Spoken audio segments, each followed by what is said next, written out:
Hello दोस्तों, नमस्कार। स्वागत है आप सभी का अपने यूट्यूब चैनल साहित्य ज्ञान धारा में। आशा करती हूँ आप सभी लोग स्वस्थ होंगे और अपनी पढ़ाई में लगे होंगे। जिन लोगों ने चैनल को सब्सक्राइब कर रखा है उनका बहुत बहुत आभार, बहुत बहुत धन्यवाद। तो कवियों की श्रृंखला में आज हम लोग बिना किसी देरी के पढ़ेंगे भैरव प्रसाद गुप्त के बारे में। भैरव प्रसाद गुप्त का समय 1800 से लेके 1995 ईस्वी तक माना जाता है। भैरव प्रसाद गुप्त का जन्म 7 जुलाई 1918 को सिवान कला बलिया उत्तर प्रदेश में हुआ। भैरव प्रसाद गुप्त प्रगतिशील धारा के साहित्यकार हैं। भैरव प्रसाद गुप्त के उपन्यास शोले 1946 ईस्वी में कानपुर के मजदूर आंदोलन का चित्रण है। तो प्रश्न ऐसे भी बन सकता है कि जो भैरव प्रसाद गुप्त का उपन्यास है शोले, उसमें किसका चित्रण किया गया है? तो कानपुर के मजदूर आंदोलन का चित्रण किया गया है। उनके उपन्यास मशाल में द्वितीय विश्व युद्ध से उत्पन्न आर्थिक संकट का चित्रण किया गया है और मशाल का समय क्या है? 1948 ईस्वी। उनके गंगा मैया 1952 ईस्वी उपन्यास में अभावग्रस्त ग्रामीणों के पारस्परिक वैमनस्य का चित्रण है। उनके सती मैया का चौरा, जिसका समय है 1959 ईस्वी, उपन्यास में किसानों का संघर्ष दिखाया गया है।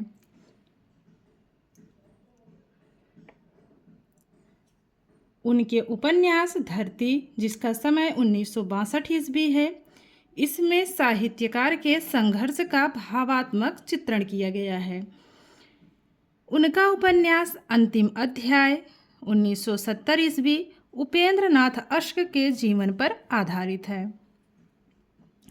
भैरव प्रसाद गुप्त का उपन्यास छोटी सी शुरुआत उनके निधन के बाद सन 1997 ईस्वी में प्रकाशित हुआ। भैरव प्रसाद गुप्त माया पत्रिका, जिसका समय है 1944 से लेकर 1953 ईस्वी, मनोहर पत्रिका 1944 से लेकर 1953 ईस्वी, कहानी पत्रिका 1954 से 1960 ईस्वी और नई कहानियाँ पत्रिका 1960 से लेकर 1963 ईस्वी।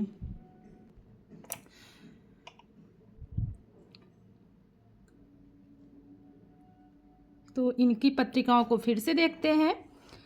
भैरव प्रसाद गुप्त माया पत्रिका 1944 से 53 ईस्वी, मनोहर पत्रिका 1944 से 53 ईस्वी, कहानी पत्रिका 1954 से 60 ईस्वी और नई कहानियाँ पत्रिका 1960 से लेकर 63 ईस्वी का संपादन किया।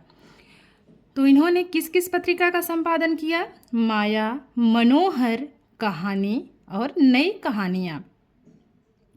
बाद में नई कहानियाँ पत्रिका से अलग होकर अपनी स्वतंत्र पत्रिका समारंभ निकाली, जो बाद में प्रारंभ नाम से प्रकाशित होने लगी। तो इस बात का विशेष ध्यान रखेंगे, इसको फिर से देखेंगे, महत्वपूर्ण है। बाद में नई कहानियाँ पत्रिका से अलग होकर अपनी स्वतंत्र पत्रिका समारंभ निकाली, जो बाद में प्रारंभ नाम से प्रकाशित होने लगी। अब बात करते हैं इनकी उपन्यास विधा की। इन्होंने कौन कौन से उपन्यास लिखे?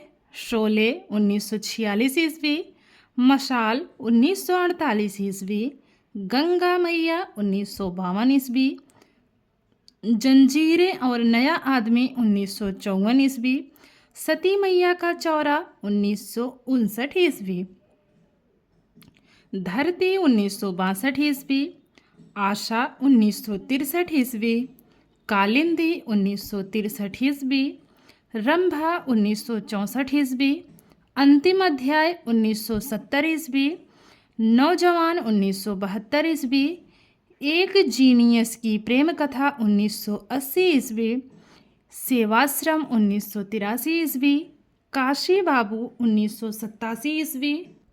उसके बाद है भाग्य देवता 1992 ईस्वी, अक्षरों के आगे मास्टर जी 1993 ईस्वी। छोटी सी शुरुआत 1997 ईस्वी। तो इन्होंने कुल 17 उपन्यास लिखे हैं और अभी हम लोगों ने देख भी लिया उनका नाम कि कौन कौन से थे। अब देखेंगे इनके कहानी संग्रह को। मोहब्बत की राहें 1945 ईस्वी, फरिश्ता 1946 ईस्वी, बिगड़े हुए दिमाग 1948 ईस्वी, इंसान 1950 ईस्वी, सितार का तार 1951 ईस्वी, बलिदान की कहानियाँ 1951 ईस्वी, मंजिल 1951 ईस्वी, आँखों का सवाल 1952 ईस्वी, महफिल 1958 ईस्वी, सपने का अंत 1961 ईस्वी, मंगली की टिकुली 1982 ईस्वी, आप क्या कर रहे हैं 1983 ईस्वी। अब बात करते हैं इनकी नाट्य रचना की। कसौटी 1943 ईस्वी, चंद वरदाई 1967 ईस्वी। तो ये थी भैरव प्रसाद गुप्त के बारे में कुछ तथ्यात्मक जानकारी। अब देखते हैं इनसे बनने वाले महत्वपूर्ण प्रश्नों के बारे में।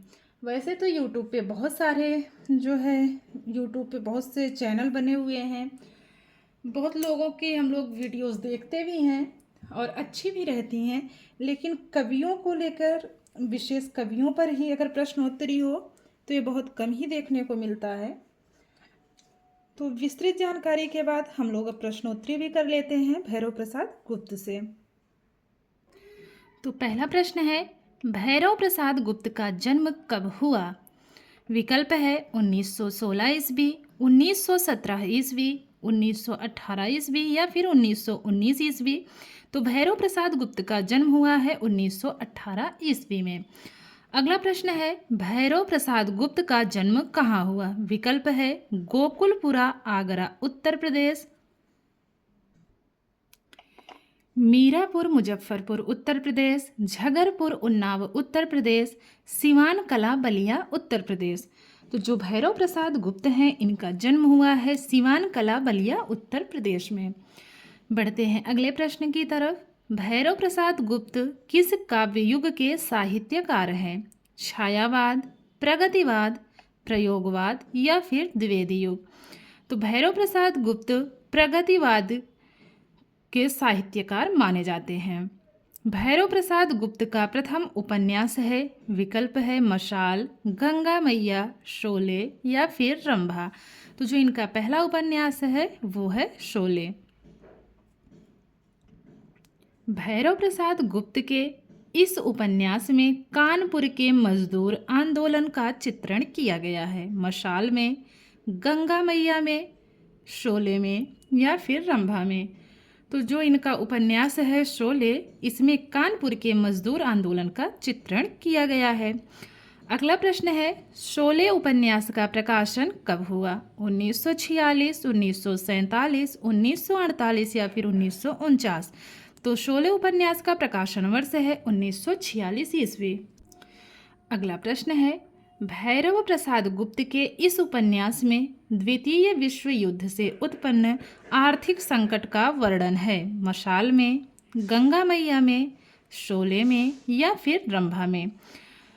तो जो इनका मशाल उपन्यास है इसमें द्वितीय विश्व युद्ध से उत्पन्न आर्थिक संकट का वर्णन किया गया है। मशाल उपन्यास का प्रकाशन कब हुआ? 1946, 1947, 1948 या फिर 1949। तो मशाल उपन्यास का प्रकाशन हुआ है 1948 ईस्वी में। हमारा तीसरा वाला विकल्प इसमें सही है। अगला प्रश्न है, भैरव प्रसाद गुप्त के किस उपन्यास में अभावग्रस्त ग्रामीणों के पारस्परिक वैमनस्य का चित्रण है? सती मैया का चौरा, गंगा मैया, धरती, अंतिम अध्याय। तो गंगा मैया में है। जो इनका उपन्यास है भैरव प्रसाद गुप्त जी का गंगा मैया, इसमें अभावग्रस्त ग्रामीणों के पारस्परिक वैमनस्य का चित्रण किया गया है। अगला प्रश्न है, गंगा मैया उपन्यास का प्रकाशन कब हुआ? 1949, 1950, 1951 या फिर 1952। तो जो हमारा चौथा वाला विकल्प है 1952 बिल्कुल सही है। भैरव प्रसाद गुप्त के किस उपन्यास में किसानों के संघर्ष को दिखाया गया है? सती मैया का चौरा, गंगा मैया, धरती, अंतिम अध्याय। तो जो पहला विकल्प है सती मैया का चौरा बिल्कुल सही है। अगला प्रश्न है, सती मैया का चौरा उपन्यास का प्रकाशन कब हुआ? 1959, 1950, 1955 या फिर 1952? तो 1959 बिल्कुल सही है। अगला प्रश्न है, भैरव प्रसाद गुप्त के किस उपन्यास में साहित्यकार के संघर्ष का भावात्मक चित्रण है? छोटी सी शुरुआत, गंगा मैया, धरती या फिर अंतिम अध्याय? तो तीसरा वाला विकल्प हमारा इसमें सही है। अगला प्रश्न है, धरती उपन्यास का प्रकाशन कब हुआ? 1959, 1960, 1955 या फिर 1962? तो 1962 ईस्वी।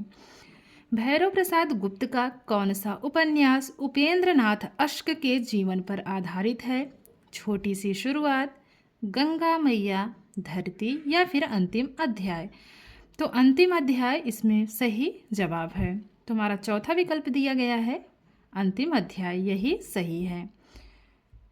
यह उपेंद्र नाथ अश्क के जीवन पर आधारित उपन्यास माना जाता है। अगला प्रश्न है, अंतिम अध्याय उपन्यास का प्रकाशन कब हुआ? 1969, 1970, 1971 या फिर 1972? तो अंतिम अध्याय उपन्यास का प्रकाशन वर्ष है 1970 ईस्वी। बढ़ते हैं अगले प्रश्न की तरफ।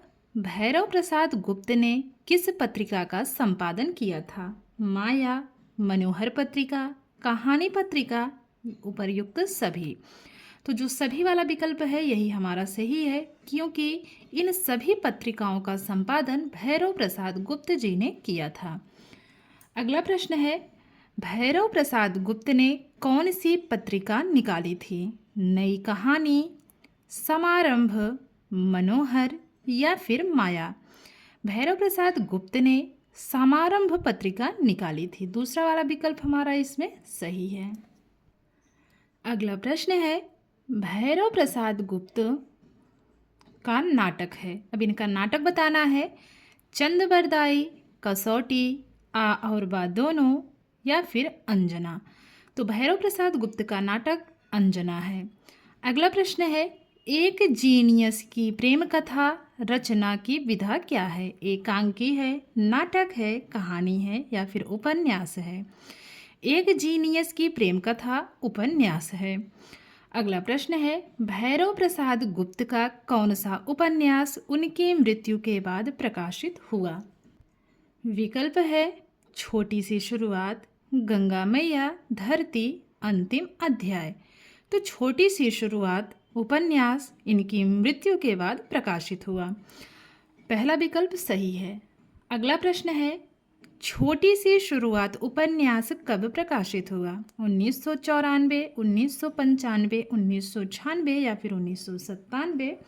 तो 1997 ईस्वी। इनमें से कौन सी कहानी संग्रह भैरव प्रसाद गुप्त की नहीं है? अब नहीं बताना है। विकल्प है आप क्या कर रहे हैं, मंगली की टिकुली, अग्निखोर, सपने का अंत। तो जो अग्निखोर है ये भैरव प्रसाद गुप्त की कहानी संग्रह नहीं है। अन्य तीनों रचनाएं भैरव प्रसाद गुप्त की हैं। बढ़ते हैं अगले प्रश्न की तरफ। प्रगतिशील उपन्यासकार भैरव प्रसाद गुप्त का निधन कब हुआ? 1994 ईस्वी, 1995 ईस्वी, 1996 ईस्वी या फिर 1997 ईस्वी? तो जो सही विकल्प है वो है हमारा दूसरा वाला, 1995 ईस्वी में इनका निधन हुआ। आशा करती हूँ आज की वीडियो आप लोगों को अच्छी लगेगी। अगर वीडियो अच्छी लगे तो प्लीज़ वीडियो को लाइक कीजिएगा और कमेंट करके ज़रूर बताइएगा, क्योंकि कोई भी चैनल हो किसी एक इंसान के द्वारा तो नहीं बन सकता है, उसमें सहयोग की आवश्यकता होती है। और जितने भी लोग चैनल से जुड़े हैं, वीडियो को देखते हैं, सभी का बहुत बहुत आभार, बहुत बहुत धन्यवाद। और जो लोग चैनल से नए जुड़ रहे हैं वो लोग भी चैनल को सब्सक्राइब कर लें अगर वीडियो आप लोगों को अच्छी लगे तो। मिलते हैं कवियों की श्रृंखला में एक और कवि के साथ। तब तक के लिए सभी को जय श्री राधे कृष्णा, जय श्री सीताराम महादेव और नमस्कार।